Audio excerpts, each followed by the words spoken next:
ఒక అడవి మధ్యలో ఉన్న చిన్న గ్రామం కాళికాపురం. అక్కడ ప్రతి అమావాస్య రాత్రి ఒక శవం గ్రామ వీధుల్లో తిరుగుతుంది అంటారు. పూజారి వారిని చూడగానే శివలింగం దగ్గర గంటలు మోగుతాయి. అడవి మధ్యలో ఉన్న చిన్న గ్రామం కాళికాపురం.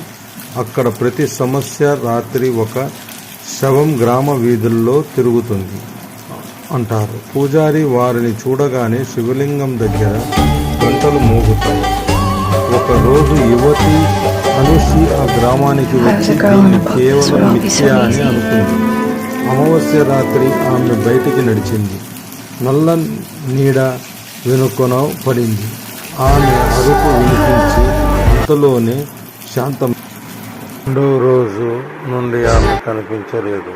కానీ రాత్రి వేళ ఒక కొత్త నీడ నిశ్శబ్దంగా తిరుగుతుంది. ఆమెని అంటున్నారు గ్రామస్తులు. కాళికాపురంలో వచ్చిన వారు తిరిగి వెళ్ళరు.